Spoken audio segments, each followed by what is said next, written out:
And now, ladies and gentlemen, as you can see, there is a setup on the stage, and this is an indication we are heading for another interesting part of the day. Yes, it's time for Rendezvous with the one and only Venkatesh Prasad, ladies and gentlemen. Sports and life share one rule: never get up. So please put your hand together and do welcome Mr. Venkatesh Prasad on the stage for the Rendezvous.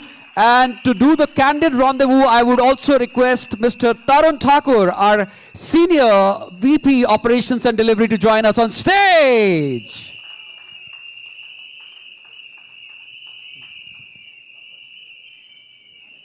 Nice to meet you. Thank you very much. Maddie, click off. Please, sir, have a seat. Thank you.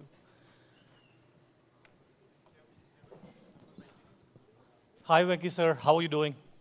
All good. Thank you very much. I thought this is a southern region meet, but looks like it's just Bangalore. It is. It is. It is.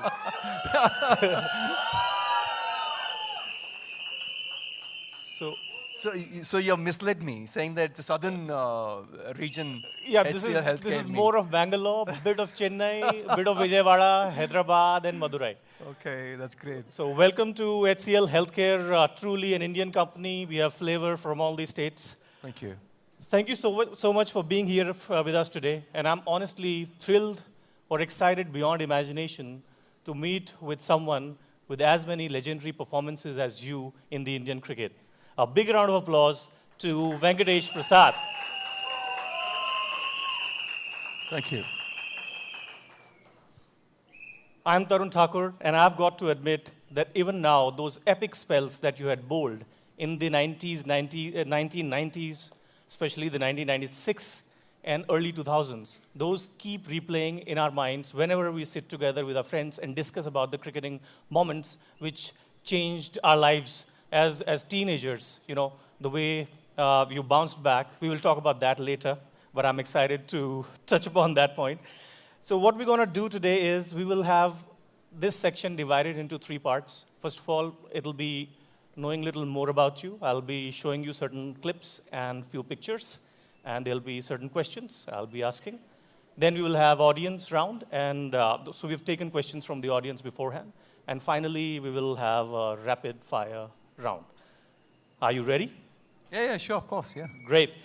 So let's go ahead, and I'll show the...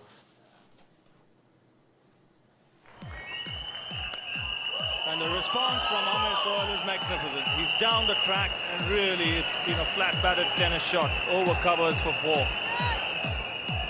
He's a great competitor, Amir Sohail, and here you see him arguing with the bowler or telling him what he's doing. Well, that's the answer. That's the best way you can answer a batsman. Venkatesh Prasad has clean bowled Amir Sohail.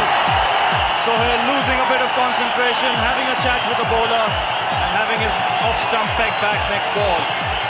Well, let's watch it here. It's a really terrible shot. And by losing his concentration, arguing with the bowler, now look what Pakistan has suffered. And India have had a very good breakthrough now. So we have this question asked by Karthik from Chennai, Swarik Das from our corporate office, and Dr. Ashwin from Hyderabad. First of all, what a comeback, thrilling moment. I remember when I was about 16, I'm 1980 born, I'm revealing it openly. So I grew up in an area where electricity was a challenge. We had a Kirloskar genset at those days, so a lot of people from the neighborhood were together, and this moment happened. So our entire team of people, everybody would like to know, what was going through your mind when Amir Sohail sledged you? He's known for a bad temperament, honestly, I have seen that. And we were 10 overs, 80 runs they had already scored, at a run rate of 8, which was quite commendable in that era. Only Sri Lanka was doing that, but then Pakistan did it. And we were really worried what was going to happen. And then this hit from Amir Sohail, and just before that, Azaz Ahmed also hit a 4 or 6. So what was going through your mind when you were going back to your bowling mark? What was your strategy? We would love to understand, because that is an epic moment in our life. We want to know more. Okay. I was 26 then. All right. He said, No, I am 1980 born. I don't know. He said he's 16. He's 16 then when this happened, and I was 26, and I'm still 26. Wow. That's what, no, I was that's okay. Look, the point is, yeah. I mean, it was, coming back to this, it was a high-pressure game, and it was the quarterfinal of the World Cup, and the World Cup happening in India, Pakistan. Of course, we didn't travel to Pakistan, so all our matches we played in India, and having qualified to the knockouts, it was knockout. Yes. There was no Super 6, Super 8 or something like that where you get another opportunity. So this was a knockout match, quarterfinals. So you're virtually out if you lose a game. So that added pressure was there. And there was even more pressure from the fans, the expectations from the people, billion people or more, and also pressure from the media as well, and also the kind of tensions that was going on between the two countries. So with all this pressure, playing at my home ground, that's Chinnaswamy Stadium, which is a fantastic batting track. Exactly. That's why they're all been screaming for RCB. So it's a nightmare for the bowlers, honestly. So when we got those two, now I'm seeing the score, 288 or 285? 288. Yeah, 288.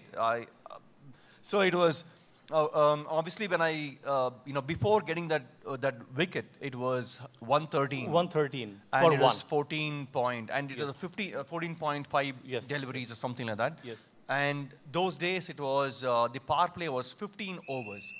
Correct. It was not easy. Okay, now people are talking about bowling different lines, lengths, variations, and so on and so forth in their power play of 10 overs. First 10 overs, now it is 10 overs, but earlier it was 15 overs of power play and 2 catching fielders as well. Yes. It's not that I could keep those 7 fielders on the ring. Not like that. We had to have 2 catching fielders. If people can understand the game, I'm sure they know what I'm talking about. So there was a lot of challenge, and we knew actually. I mean, the bowling department was more of Srinath, myself, Anil Kumble. So again, like how we were getting those spinning the wheel, only Bangalorean, so like that. Even the bowling department was pretty much a Bangalore centric. So we knew that it was not easy to defend that score, though it was a lot of runs on board. 288 was not an easy score, and the kind of batting depth they had. So we could see that in the first 15 overs, where I was bowling the 15th over, till then they were literally running away with the game. Running away with the game. Yes. So when I got hit for a boundary through cover point region by Amir Sohail, I was in my follow through. He comes down the track, hits me, and we are say about 6 feet, apart. That's about it. So he comes and he tells me, "I'm going to hit you there again." Yeah. Okay, I'm going to hit you there again. He points his finger and he points his back towards that region where he hit me, and he says, "I'm going to hit you." So, if you look at the whole clipping, my back is towards the camera, right? Yeah. So basically, you guys don't know what I said. I did say something back to him. It's not that I just took it from him and I just went back. No, I said something. I gave it back to him right then and there. Great. Yeah. I'm sorry, I can't say what I said. We can imagine. We can imagine. I'll also tell you what I said, basically, later on in a different way. Okay, so then, the question, I'm coming back to your question now. So I was going back. So he told me that he's going to hit me. So there are a lot of things that is going on in my mind, saying that, okay, did he really mean what he said, that he's going to hit me the next ball right there in that spot? Or was he trying to double bluff me? Double bluff. Say something and do something else. So by the time I reached my mark and I had to turn back and again start bowling.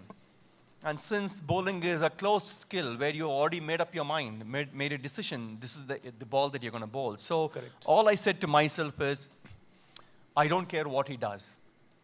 I don't care what he does.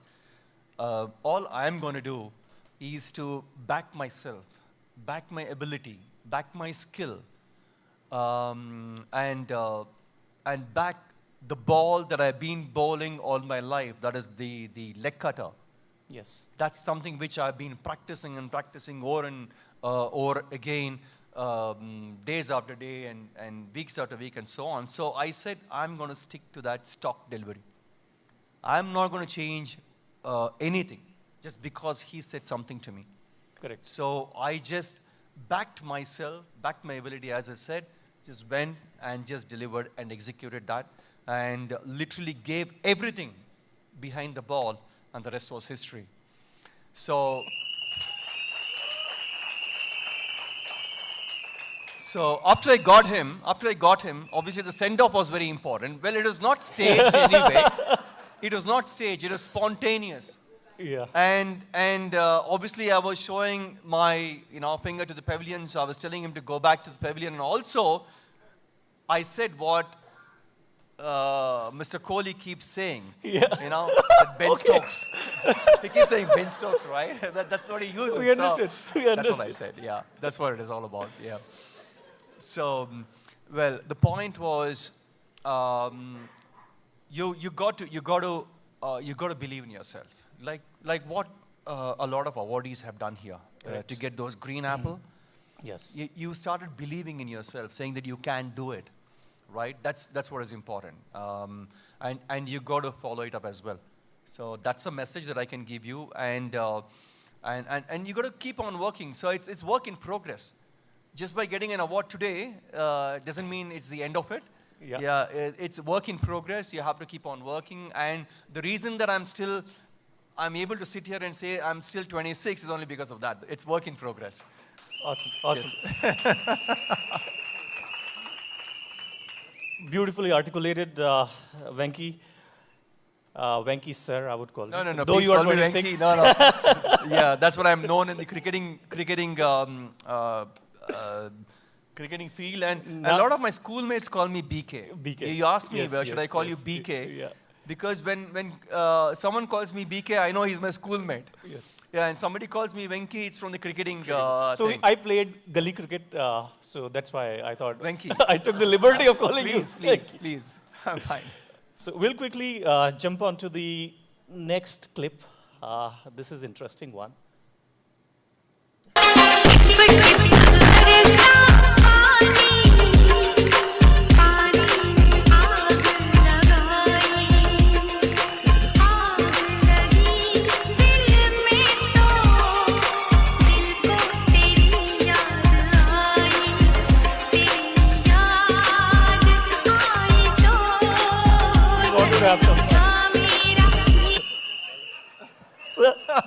No, let them play it. I was just telling you to stop it. Yeah, that is so embarrassing. So I was scanning through your Insta and I found this video and found it very amazing. Crazy. That's crazy. So we would like to know what exactly transpired over there. You were actually dancing better than any actor or actress. Except there was no rain. Yeah, without rain. Yeah. It was more of lip sync, like what they were doing here. I was new to Insta then. Okay. So it actually somebody was taking that, was making a reel out of it because it was raining. I think we were doing some commentary stint for the IPL game, and it was raining. Yeah. There in the match. So we said I mean it's so boring sitting. Let's do something. So we were just doing all kinds of things, and suddenly this I don't know how this song came up. But your expressions were amazing, out of the world. Yeah, that was actually, those days that was a rage, I suppose. That song was sort of a rage. I'm sure a lot of them have seen it and have enjoyed it. Yeah. So now we will quickly show you a picture. This one. So first look, I thought Harbhajan Singh and Venkatesh Prasad are together. But It then when is. I looked at closely, this is Yeah. Javagal. Don't, you should have asked them. Okay. So we have Javagal Srinath with Okay. you. So what is the story behind this picture? Because he is in a different getup altogether. This, if I, if I look back, this was in New Zealand, I think. I mean, back in 90s, late 90s, of course. I think those days were great for the simple reason that, we had to share the rooms, not like nowadays from 2003, I suppose, things changed. Everybody travels in business class, everybody stays in their own room, single rooms and those, and things like that. But those days we had to share the room. So we had room partners. So obviously since we have played together for a long time for Karnataka and for India, so we know each other extremely well, and he's like a mentor for me as well. Absolutely, absolutely. But I don't know, for some reason, I don't know how it happened. I think it was me who dressed him up like that, I suppose.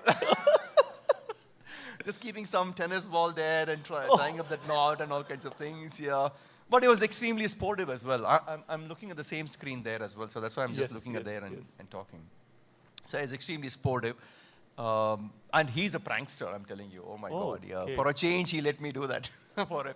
And we clicked the picture, and I think I posted the picture somewhere. You actually posted this picture on Twitter wishing him happy birthday.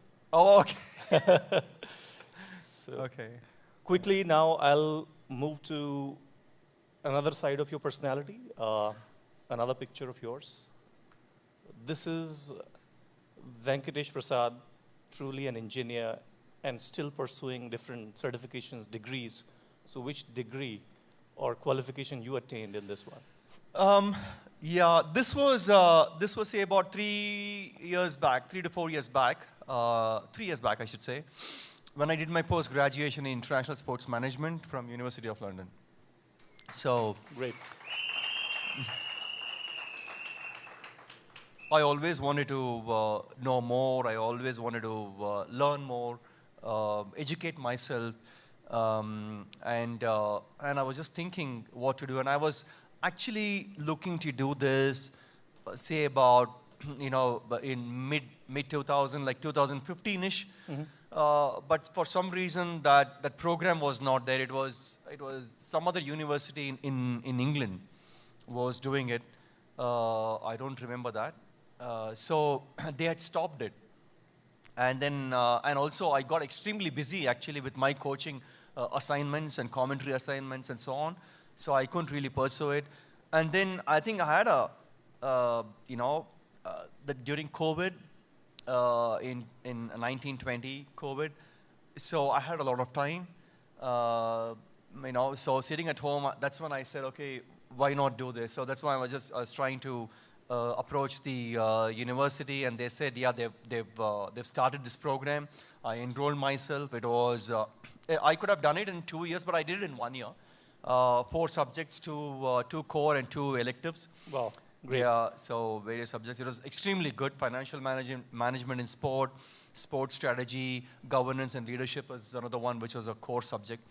And international sports development and sports marketing, those are 2 electives that I had to do. So I had to do 4 subjects. So I finished it in 1 year. So every 6 months semester, I took 2 subjects. So I finished it in 1 year. And then, of course, for another year, they couldn't have the graduation ceremony because there was not much of travel. Not much of travel, yeah. Yeah. So when they started, that's when I went there. I got an opportunity to meet Princess Anne, who is the Chancellor for University of London. And she is the daughter of, I forgot, sorry.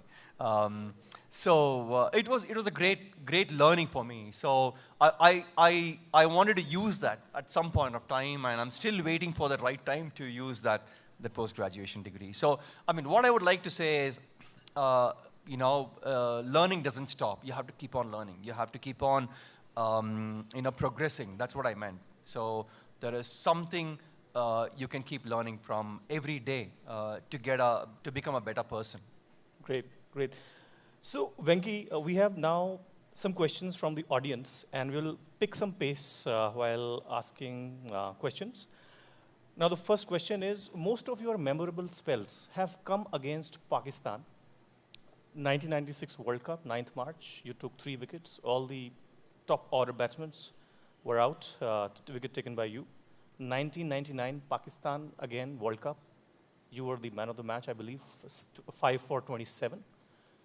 1999 Chennai Test against Pakistan. We lost the test match, but your spell was mind-blowing. 5 overs with 0 runs, and it was perfect performance. So is there something special when you see Pakistanis and you want to sort of do your best against them only? No. I guess I was a bit lucky. I suppose to get my the best performances against Pakistan. I'm sure you all must have enjoyed it. I enjoyed it as well very much. But then the effort, the focus, or the intensity was the same, be it Pakistan or Sri Lanka or Australia or whatever it is. So it was just that. For some reason, yeah, I mean, there are probably teams which you fancy bowling against when people feel that there is going to be a lot of pressure. Some people enjoy the pressure, like myself. I love challenges. I love pressure. Great. And this is one challenge, and the pressure that I really enjoyed it, and I took it on, I suppose. So that's probably that I can answer it, I suppose, yeah. Perfect. Now we have a question from our team Madurai, Bomi Raja and Kritika Damande from Mumbai. They have a question. Who is your biggest inspiration in cricket and also in life?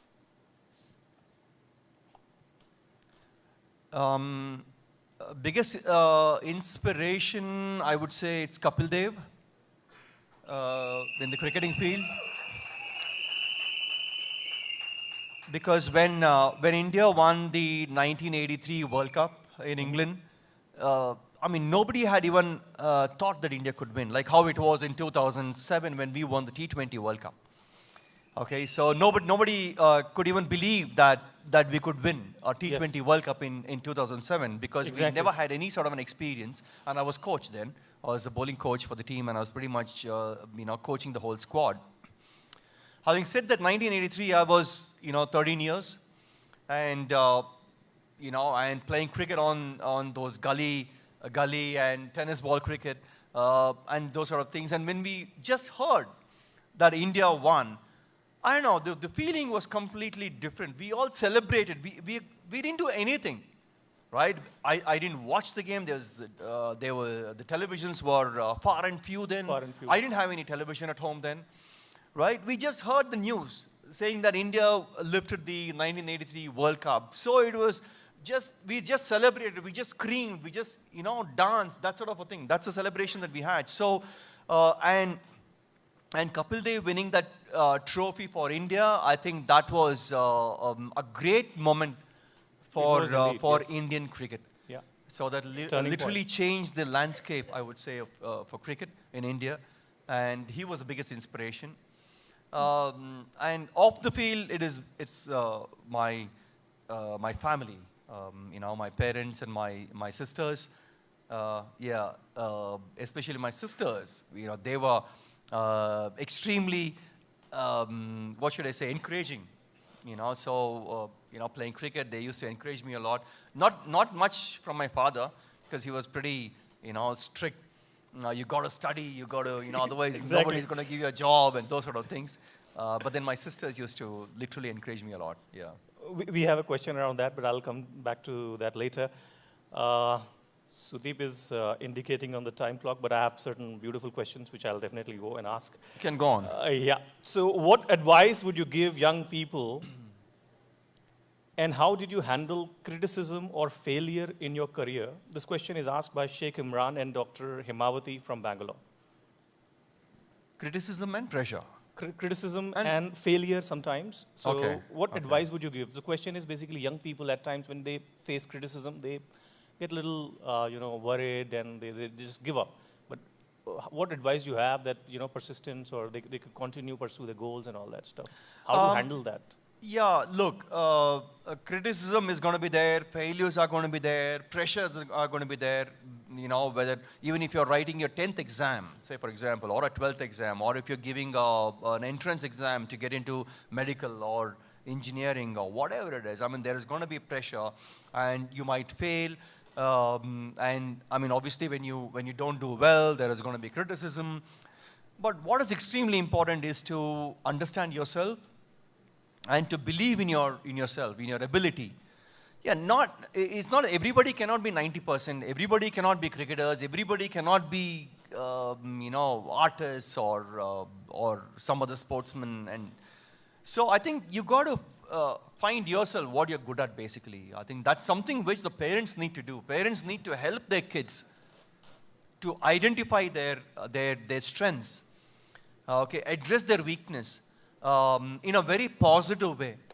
That's extremely important. So parents, they play a huge role, in the present era, for the present generation. So you got to really make them understand what their strength is. I think you need to sit down and talk to them. Absolutely. I think which we don't do that much. I think everybody are busy in their own way, going to offices or sitting in front of their computers or mobile phones or something, and the kids will be playing their games on television and those sort of things. I think it's important. For me, what's important is I think the parents need to encourage their kids to go out and play. True. Yeah, So true. let them play out, let them go out and play. That's class. It's not that they have to come back home from school, straight away change their clothes, and you'll be feeding them something, and they'll be writing their homework, and immediately out of the homework, you'll be sent to the tuitions. I think you need to stop that. Stop that. I mean, what are we trying to do to our kids? And I used to send my son to, you spend 2 hours outside. I don't care what you have, homework or whatever it is. You go out and play. I think that's where they will, they'll understand to handle the criticism and the failures. Once they face, when they play a sport, when they don't do well, when their friends criticize them, or whatever it is, that's where they learn how to face or how to handle the criticism, how to handle the failures, and how to come back next day and do better than what they did today. That's very important. So please encourage your kids to go out and play.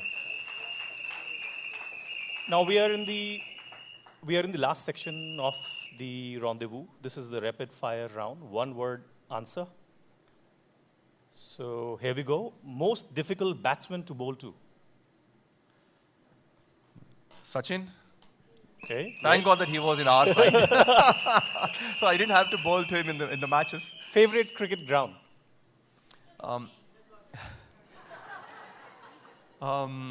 Before Chinnaswamy, it was Lords that I wanted to play at Lords. That's everybody's dream, to play at Lords in England.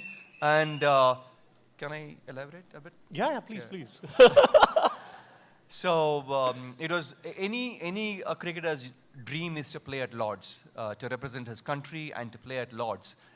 So I had the opportunity of playing at Lords, and also had a 5-wicket haul where my name is in the honours board. Yes, so that's Lords honours icing board. on the cake. Yeah. 5 for 76. 5 for 76, I remember. Yeah.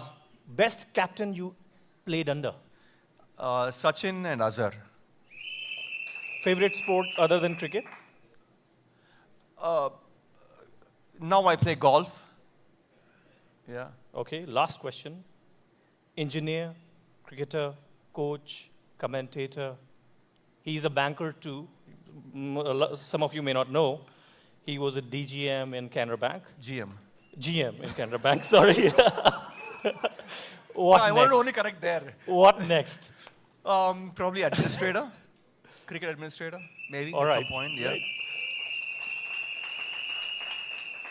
So with this, we come to the end of this session. Thank you, Venky sir, for being with us today, sharing your stories from iconic cricketing moments, light-hearted dressing room anecdotes, your journey as a cricketer, coach, mentor, has inspired all of us. And your insights on teamwork, resilience, and adapting to change, because you have donned many hats, truly resonate with our HCL healthcare team. We appreciate your warmth, your humor, and the wisdom you have conveyed today, leaving us motivated both professionally and personally. On behalf of entire HCL healthcare team, thank you once again for your time and making this rendezvous special one for all of us. Thank you. Thank you. Thank you all.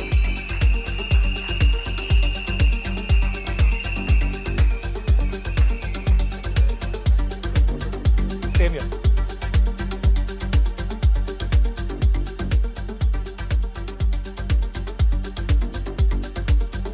Thank you so much, both of you, for that wonderful conversation. A perfect blend of cricket, humor, and heart.